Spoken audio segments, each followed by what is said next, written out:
বনি ইসরাইলের এক লোক 500 বছর আল্লাহর ইবাদত করেছে। কয় বছর? কোথায় জানেন? সাগরের মাঝখানে এক পাহাড়, ওই পাহাড়ের উপরে বসে 500 বছর টানা আল্লাহর ইবাদত। দিনে আর রাতে একবার করে নিচে নামতেন। সেখানে আল্লাহ তাআলা পাথরের ভেতর থেকে তার জন্য মিঠা পানির ব্যবস্থা করে দিয়েছেন, আর একটা ডালিম গাছের ব্যবস্থা করে দিয়েছেন। সকালে নামলে একটা টসটসে ডালিম, রাতে নামলে টসটসে ডালিম।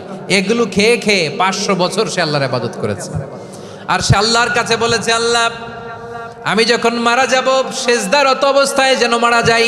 ঠিকই আল্লাহ সেজদারত অবস্থায় সাইয়েদনা আজরাইলকে পাঠিয়ে দিলেন। সেজদারত অবস্থায় লোকটা মারা গেল। 500 বছর ইবাদতের পরে আল্লাহর দরবারে কিয়ামতের কঠিন ময়দানে যখন লোকটা হাজির হয়ে যাবে, আল্লাহ বলবেন, আদখিলু আবদি আল জান্নাতা বিরহমাতি, আমার বান্দাকে আমার দয়া আমার ভালোবাসা দিয়ে জান্নাতে ঢুকায়া দাও।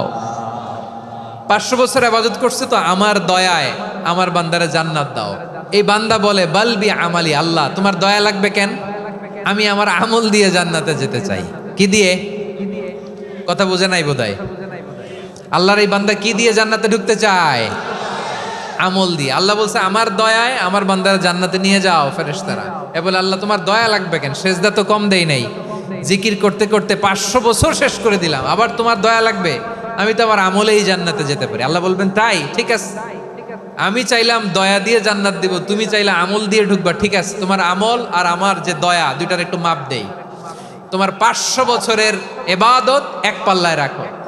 আর আল্লাহ বললেন, আমি যে দয়া করে এই দুনিয়ার নাজ নেয়ামত বিউটি সৌন্দর্য দেখার জন্য তোমার দুটা চোখ দিয়েছিলাম, দুটা নয় একটা চোখ আরেক পাল্লায় রাখো। রাখা হবে, দেখা যাবে ওই 500 বছরের ইবাদত হালকা হয়েছে, আর মুহূর্তের মধ্যে আল্লাহর দেয়া একটা চোখের নেয়ামত ভারী হয়ে গিয়েছে। আল্লাহ বলবেন, তোমার কথা মতো মাপ দেয়া হলো, এবার ফলাফল দেখো। হিসাব বলে, তুমি এখন জাহান্নামে যাবা। Go to the hell fire, যাও এবার জাহান্নামে যাও। মাপ জোখে যখন আসছো আমার সাথে হিসাব ক্যালকুলেশন, যাও তুমি এবার জাহান্নামে যাবা। এবার লোকটা কাচুমাচু করে বলে, আল্লাহ আমি বুঝি নাই, আল্লাহ আমি বুঝতে পারি নাই, খেয়াল করি নাই, তুমি আমারে ক্ষমা করো, তুমি আমারে মাফ করো। ও আল্লাহ, এবার আমি টের পেয়েছি, এবার আমি বুঝতে পেরেছি, তোমার দয়া ছাড়া দুনিয়ায় কেউ জান্নাতে যেতে পারবে না, কেউ পারবে না। আল্লাহ বললেন, ওরে গোলাম, তুই তো কিছুই ছিলি না, অস্তিত্বহীনতা থেকে তোরে অস্তিত্বে আনলো কে?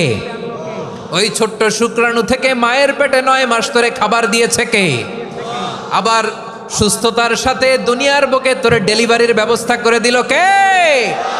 আবার তোর মায়ের বুকের ভেতরে 2টা খাবারের লাইনের ব্যবস্থা করে দিল কে? আবার তোকে শৈশব পেরিয়ে কৈশোর পেরিয়ে তারুণ্য, তারপরে যৌবন, এগুলো দান করলো কে? তার চেয়ে বড় কথা, পাহাড়ের মাঝখানে সাগরের মাঝখানে 500 বছর ইবাদত করার শক্তি তোর গায়ে দিয়েছে কে? এই সাগরের মধ্যে লোনা পানি, লবণের পানি মুখে দেয়া যায় না, সেখান থেকে আমি পাহাড়ের ভেতর থেকে মিঠা পানির ব্যবস্থা করে দিলাম। ওই জায়গায় তোরে রিজিকের বন্দোবস্ত করলো কে? সকাল বিকাল 2 বেলা টসটসে ডালিম খাওয়ার ব্যবস্থা করে দিল কে? তোর আবদার ছিল, আল্লাহ আপনি আমার সেজদারত অবস্থায় রুহু কবজ করবেন, তোর শেষ আবদারটাও পূরণ করেছে কে? ও গোলাম, আমার রহমতের তুলনায়, আমার নেয়ামতের তুলনায় তোর 500 বছরের ইবাদতের কোনো ওজনই হবে না। গোটা বিশ্বের কেউ কোনোদিন আমার জান্নাতে ঢুকতে পারবে না আমি আল্লাহর দয়া ছাড়া। হুয়ার রহমানুর রহিম, তিনি দয়াময়, তিনি মেহেরবান। জিব্রাইল আলাইহিস সালাম বিশ্বনবীর এই লম্বা হাদিসটা যখন শোনালেন, আমি যা যা বলছি এটা বিশাল এক হাদিসের অনুবাদ। বললেন, ইয়া মুহাম্মদ, এই দুনিয়ার সবটাই চলে আল্লাহর রহমত দিয়ে। হাদিসের শেষ কথা, সব চলে আল্লাহর কি দিয়ে? তখন বিশ্বনবী সাহাবাদের বললেন, ও সাহাবারা শোনো, আল্লাহর জান্নাতে কেউ কোনোদিন প্রবেশ করতে পারবে না তার রহমত ছাড়া। সাহাবারা বললেন, ইয়া রাসূলুল্লাহ, আপনিও না? আপনিও কি আল্লাহর রহমত ছাড়া প্রবেশ করতে পারবেন না? বিশ্বনবী বললেন, না আমিও না, আমি বিশ্বনবীও আল্লাহর জান্নাতে আল্লাহর রহমত ছাড়া ঢুকতে পারবে না। তবে কিয়ামতের দিন আল্লাহর রহমত আমার চারদিকে বেষ্টনী দিয়ে থাকবে। আল্লাহ নিজের পরিচয় দিয়ে বললেন, আলিমুল গায়বি ওয়াশ শাহাদাতি হুয়ার রহমানুর রহিম, আমি হলাম রহমান, আমি রাহিম। আল্লাহরে চিনছেন? ওবারখালীর ভাইয়ের আপনার রবকে চিনতে পারতেছেন? তিনি দয়ার সাগর, তিনি মায়ার সাগর। তার দয়ার সাগর যে কত বড় আপনার কল্পনাতেও নাই। এজন্য আপনার পাপ যত বড় হোক, অন্যায় যত বড় হোক, অপরাধ যত বড় হোক, আপনার জুলুম যত বড় হোক, আল্লাহর রহমান নামের দরিয়া তার চাইতেও বড়।